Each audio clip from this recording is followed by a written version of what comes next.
What's up everybody, I'm Tim from Timber Ridge Gifts. So this video is going to be all about palm wax. Now if you've never made candles with palm wax, you can end up with some amazing results, but it can be a bit trickier than any candle wax you've ever worked with before. So hang with me through the end of this video and I'll show you everything you need to know to start turning out some amazing palm wax candles. Now before we break out our palm wax, let's talk about it real quick, because over the years it has gotten a pretty bad name, and deservedly so. When the popularity of palm oil and palm wax exploded, so did the harvesting of the palm oil tree. It led to a lot of issues like over-harvesting, deforestation, habitat loss. It became quite an issue in countries like Indonesia and other Southeast Asian countries that were producing the palm oil. But there are groups working to change that. One of them is the RSPO.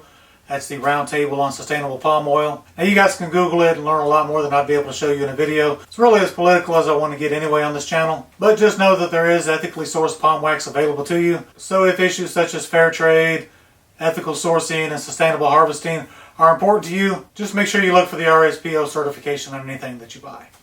Alright, so there's basically two types of palm wax. You've got feather palm wax and starburst palm wax. And they're essentially the same thing. They're going to work the same.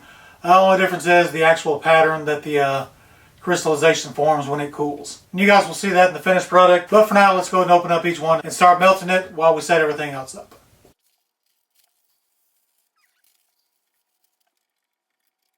Alright, so while that's melting down, the first thing we're going to do is get our jars ready.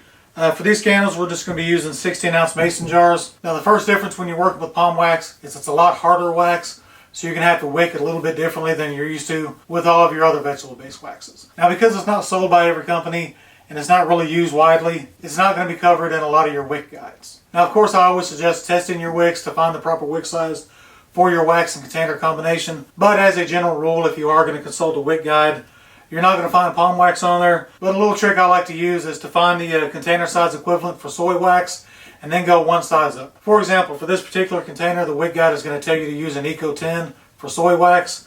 So for the palm wax, I'm going to use an Eco 12. Proper testing is still going to be needed, but for quick reference, that's going to get me pretty close. So we've got our containers wicked. We're going to go ahead and add our wick bars. So we've got our jars set up. Now's where the major difference comes in. In order for the crystallization of the palm wax to form, these are going to have to cool very slowly, a lot slower than a normal candle would. And the slower they cool, the more prominent the crystallization is going to be. Now there's a lot of different ways we can do this. I've seen people just wrap them in a towel. I've seen people wrap them in wet paper towels. And all those can work. They're not going to work as great as some other methods. The best way I found is to kind of build our own little insulation chamber. Let me show you how I do it. So first thing I'm going to do is take a little plastic bin. Now any type of container will work. You can use a box. I'm just specifically using this plastic bin because it's see-through and it shows better on the video. So we're going to go and place our jars inside. And now we're going to take our foam packing peanuts and we're just going to line the inside of this container. Not only are these great for packaging, they work really well at insulating as well. Okay, so that's a pretty good setup. We've got that packed pretty well. That's going to insulate the jars, hold a lot of that heat in. But to finish it up, we're going to take another plastic container and we're just going to cover the top of it. That'll really hold that heat in. A normal candle this size might cool in 5 to 6 hours. Ones I've done using this method, they'll take anywhere from 20 to 24 hours to completely cool. Which may not be good if you're in a hurry, but that's exactly what we want with these palm wax candles. We want to hold that heat in for as long as we can. Let these cool as slow as they possibly can. That's really going to bring out the crystallization in the designs of the palm wax. So our wax is melted down. Now we're going to go ahead and add our color. The thing about palm wax, it holds color really well. And you can actually overcolor it. If you were to add too much color, that would actually wash out the crystallization. It's not going to show up as well. And you're not going to have that effect that palm wax is known for. So using liquid candle dye, less is more. For these colors, we're just going to use 3 drops per pound.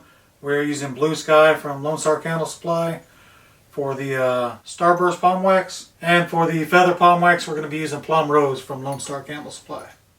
So our temperature range right now is right around 200, 205.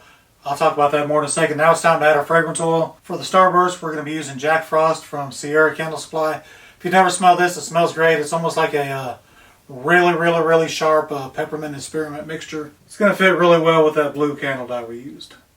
And for the feather with the plum color, we're going to be using High Maintenance from AAA Candle Supply, which smells like a really elegant perfume with a slight chocolatey note. It's a really great combination. It's going to go real well with that plum color that we used. Gonna make sure it's mixed really well. And now is the most important factor of the palm wax. Temperature wise, it's probably the most unforgiving wax that you're going to use. We're going to be pouring right at 200 degrees. Some waxes you can cheat up and down a lot to achieve different results. With palm wax, there's really no wiggle room. It's pretty much 200 or nothing. Any higher than that, the crystallization is not going to show up. Any cooler than that, the crystallization is not going to show up. For some reason, 200 seems to be the magic number, so we're going to go with that. Our wax is right at 200 degrees, so now we're going to pour. We've got our jars and our insulation box set up. Now we just get to pour like we would any other candle. Now we're going to add our lid to the top. Hold all that heat in really well. Now at that temperature, with the insulation box set up, it's going to take it probably about a day from now before these are completely cool enough to actually take out, trim the wicks, and put lids on them. So we're going to let these sit and cool, and a day from now, our results are going to look like this. Let me zoom in and let you guys check these out. There we go. Now you guys can see the difference in the crystallization patterns. This is the feather palm wax. Looks very similar to the quills of a feather. That's where it gets its name.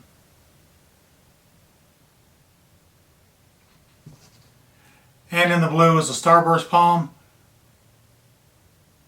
Looks very similar to a fireworks raining down, which is where it gets its name.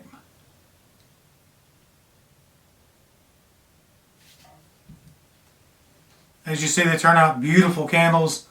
This can only be achieved using that proper pouring temperature and cooling these as slow as we possibly can. If we poured these at a different temperature and didn't do everything we could to slow the cooling, wouldn't have that starburst or the feather effect. It'd basically just be real blotchy. Couldn't even really tell. It would basically just look like a soy candle that has something wrong with it. But by following the proper steps, you can end up with this amazing crystallization. So not only did we end up with gorgeous candles, palm wax also throws extremely well. We used a 6% fragrance load. It's really about as high as you can get with palm wax. But even with the 6%, the cold throw is really strong, and the hot throw is going to be amazing as well. There you go, folks. That's palm wax. A lot different than soy or paraffin. But once you know and understand the differences, it's really not that hard to work with, and you can end up with some amazing results. Hope you guys enjoyed this video. If you did, feel free to share it on your social media. Make sure you hit that like button. For more candle making tips and tricks, make sure you subscribe to my channel. Check out all of my links in the video description. Thanks for watching, everybody, and I'll see you next time.